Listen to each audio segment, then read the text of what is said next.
جنت میں خدائی فرمان اور وعدہ کے مطابق فادخلی فی عبادی، اپنے محبوبوں اور اپنے مقبول بندوں کی سنگت اور صحبت عطا فرمائے۔ تقریباً 20 سال محترم کو کئی حوالوں سے ملا، دیکھا، ساتھ مل بیٹھنے کا موقع ملتا رہا۔ معظم آباد بھی، سیال شریف بھی، اور یہاں بھی ان کے ساتھ مجلسیں رہیں۔ کچھ باتیں جو میں نے ان کی سادہ اور مخلصانہ زندگی میں محسوس کی، وہ مختصراً آپ تک اس لیے پہنچانا چاہتا ہوں کہ ہم اپنے معاشرے میں ڈھونڈتے پھرتے ہیں کوئی فلاں کامل مل جائے، فلاں اللہ کا محبوب اور مقبول بندہ مل جائے، فلاں توجہ والا نظر والا انسان مل جائے، لیکن اکثر ہم یہ بھول جاتے ہیں اور فراموش کر بیٹھتے ہیں کہ ادھر ادھر ڈھونڈنے کی بجائے ایسے لوگ جن کے اخلاق ستھرے، جن کے کردار خوشبودار، جن کی مجلسیں پاک، جن کی خلوتیں اور تنہائیاں ستھری، وہ ہماری بغل میں ہوتے ہیں اور ہمیں احساس نہیں ہوتا۔ دوستان ذی وقار، ان کی خوبصورت زندگی میں جو سب سے بہترین چیز میں نے محسوس کی وہ حیا اور نظر کی پاکی تھی۔ آپ کو پتہ ہے کہ شرم، حیا اور پاکی، اس کا اللہ نے کتنا زوردار مطالبہ کیا ہے، اور رسول کریم صلی اللہ تعالی علیہ وسلم نے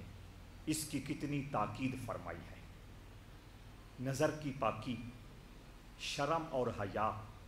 یہ ایسے وصف ہیں جن کی برکت سے اور جن کی موجودگی میں اللہ رب العزت کی محبت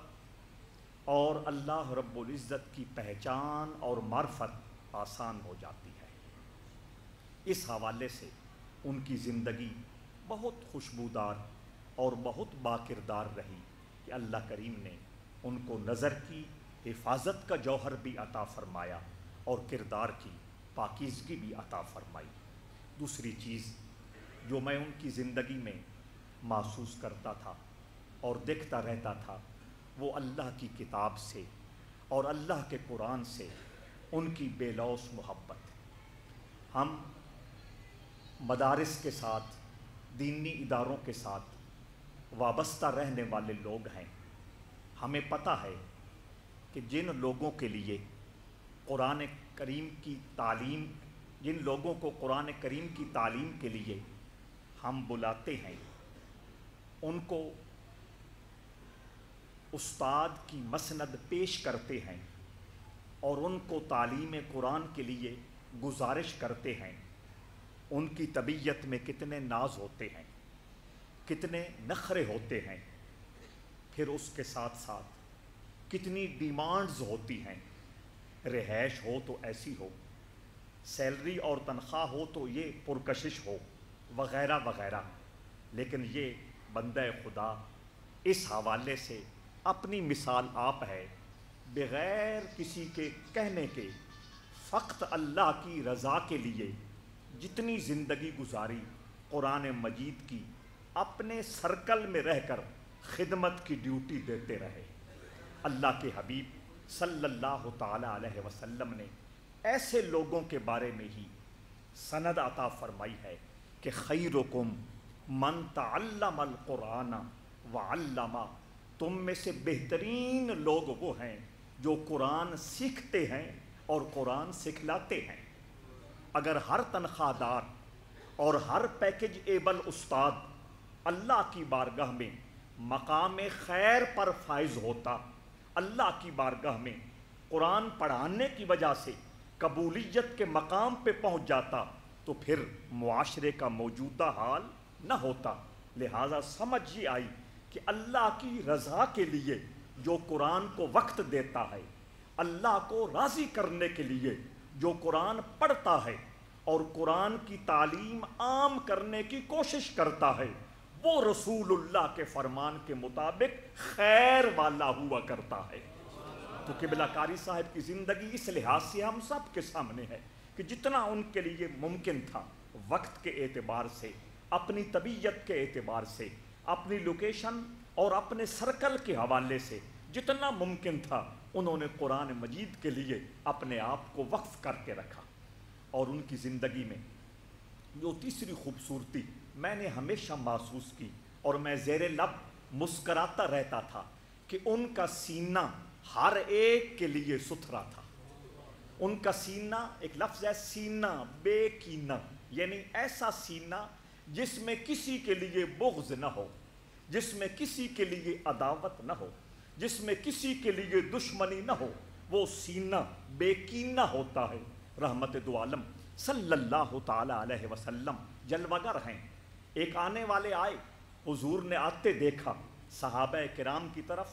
توجہ فرما کر اللہ کے نبی نے فرمایا جس نے جنتی دیکھنا ہے وہ آ رہا ہے۔ دوسرے دن وہ آ رہے ہیں، حضور پھر ان کو دیکھ کر جنت کی نوید اور بشارت سنا رہے ہیں۔ تیسرے دن وہی صاحب آ رہے ہیں، حضور ان کو دیکھتے ہیں، پھر جنت کی بشارت دیتے ہیں۔ حضرت عبداللہ ابن عمر رضی اللہ تعالی عنہما صحابی اور صحابی کے بیٹے، مجلس ختم ہونے کے بعد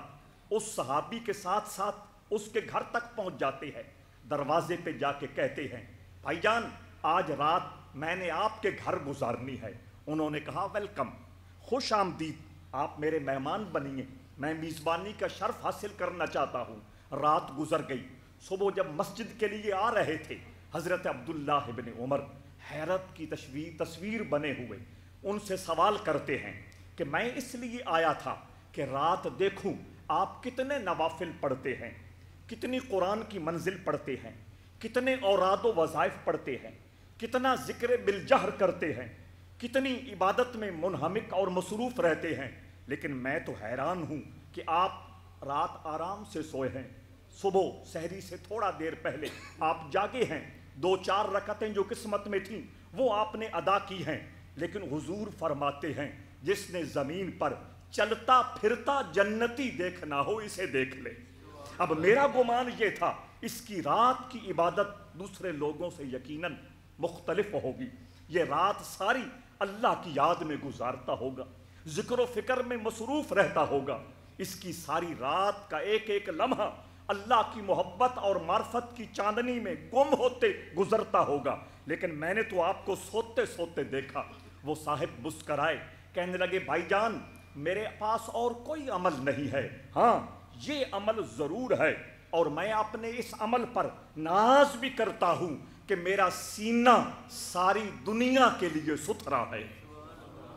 تو یہ سینہ بے کینہ، یہ بھی میں نے ان کے اندر صفت دیکھی۔ یقیناً اس کی برکت سے اللہ کریم ان کے اگلے مدارج کو بلند فرمائے گا اور اگلے معاملات کو آسان فرمائے گا۔ اور چوتھی، بہت ساری خوبصورت عادات اور بہت سارے بہترین اوصاف ان کی ایک شخصیت میں جمع تھے، لیکن میں صرف 4 مختصراً عرض کر رہا ہوں۔ جو چوتھی چیز میں نے ان کے بارے میں دیکھی وہ یہ کہ انہوں نے ساری زندگی سادگی کو اپنا نشان بنایا۔ الحمدللہ اس آخری وقت میں اللہ کریم نے ان کو بہت ساری اپنی نعمتوں سے نوازا، بہت ساری سہولتیں عطا فرمائیں۔ ان کے مخلص، ان کے قابل قدر، ان کے تابعدار بیٹے ان کے لیے ہر نعمت پیش کرنے کے لیے ہر وقت آمادہ رہتے تھے۔ اس کے باوجود انہوں نے ہمیشہ سادگی کو ترجیح دی۔ حضرات ذی وقار بڑے بڑے بندوں کو دیکھا ہے کہ وہ اپنی اوقات میں نہیں رہتے، تھوڑی سی دولت آ جائے، تھوڑی سی نعمت کی فراوانی ہو جائے، وہ کسی کو کچھ سمجھنے کے لیے تیار نہیں ہوتے۔ محمود غزنوی سے کسی نے کہا تھا کہ آپ کا غلام اور آپ کا نوکر اور آپ کا وزیر ایاز آپ کے خزانے سے چوری کرتا ہے اور فلاں جگہ جا کر چھپا کے آتا ہے، اگر یقین نہیں تو آپ اس وقت اس جگہ پہ جا کے خود تلاشی لے سکتے ہو۔ محمود غزنوی 2-4 دن کا فاصلہ دے کر اس وقت پہنچا۔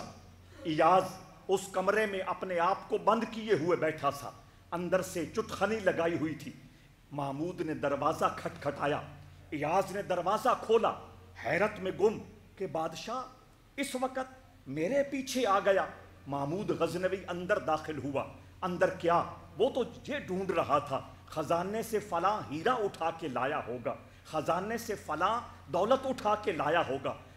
خزانے سے فلاں قیمتی چیز اٹھا کے لایا ہوگا، لیکن اس کی آنکھیں حیرت سے پھٹی کی پھٹی رہ گئی۔ ایک پرانا صندوق ہے اور اس میں ایک پرانا کپڑوں کا جوڑا اور ایک ٹوٹا ہوا جوتا، اور ایاز اس کو دیکھے جا رہا ہے، ایاز اس کو غور سے تکے جا رہا ہے۔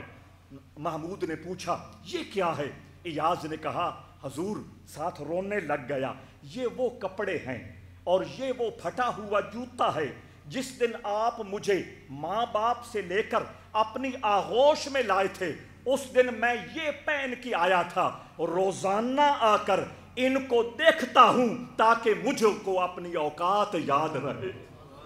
الحمدللہ محترم قاری منظور احمد صاحب نے اس حقیقت کو ہمیشہ پلے باندھ کے رکھا، سادگی کو، عاجزی کو، انکساری کو، اخلاص کو، محبت کو، وفا کو ہمیشہ اہمیت دی، اور یہی وجہ ہے کہ آج وہ لوگوں کے سینوں میں محبت بن کر موجود ہیں۔ ہر بندہ اچھے لفظوں سے ان کا تذکرہ کر رہا ہے، ان کا خیال آتے دل و دماغ میں خوشی کی ایک لہر اٹھ جاتی ہے۔ تو دوستان ذی وقار، میرے رسول نے فرمایا السعید من وعظ لغیرہ، نیک بخت وہ ہے جو دوسروں کو دیکھ کر نصیحت پکڑے۔ تو ان کا جانا، ان کا یہ تعریفی حوالے سے کچھ کہا جانا اور ان کے بارے میں اچھی بات کرنا، یہ بھی حضور علیہ السلام کی طرف سے بشارت ہے۔ حضور نے فرمایا جانے والا جب چلا جاتا ہے تو بعد میں اگر اس کے لیے کلمات خیر بولے جائیں تو سمجھ جاؤ کہ وہ اللہ کی جنت میں پہنچ گیا۔ ان کی اولاد کو، ان کے رشتہ داروں کو، ان کے دوستوں کو، ان کے سارے جاننے والوں کو، مجھ سمیت اب یہی زندگی میں اختیار کرنا ہوگا کہ ہم ان خوبیوں کو اور ان اچھے اوصاف کو اپنی زندگی میں شامل کریں، تاکہ اس خوبصورت زندگی کی برکت سے دنیا میں بھی عزت رہے، آسانیاں رہیں، برکتیں رہیں، اور سفر آخرت بھی کامیاب اور کامران ہو جائے۔ بسم اللہ الرحمن الرحیم۔ لا يستوي اصحاب النار واصحاب الجنہ، اصحاب الجنۃ هم الفائزون۔ لو انزلنا هذا القرآن على جبل لرأيته خاشعا متصدعا من خشية الله وتلك الأمثال نضربها للناس لعلهم يتفكرون والله الذي لا إله إلا هو عالم الغيب والشهادة هو الرحمن الرحيم والله الذي لا إله إلا هو الملك القدوس السلام المؤمن المهيمن العزيز الجبار المتكبر سبحان الله عما يشركون هو الله الخالق البارئ المصور له الأسماء الحسنى يسبح له ما في السماوات والأرض وهو العزيز الحكيم بسم الله الرحمن الرحيم قل هو الله أحد الله الصمد لم يلد ولم يولد ولم يكن له كفوا أحد قل هو الله أحد الله الصمد لم يلد ولم يولد ولم يكن له كفوا أحد قل هو الله أحد الله الصمد لم يلد ولم يولد ولم يكن له كفوا أحد بسم الله الرحمن الرحيم قل أعوذ برب الفلق من شر ما خلق ومن شر غاسق إذا وقب ومن شر النفاثات في العقد ومن شر حاسد إذا حسد بسم الله الرحمن الرحيم قل أعوذ برب الناس ملك الناس إله الناس من شر الوسواس الخناس الذي يوسوس في صدور الناس من الجنة والناس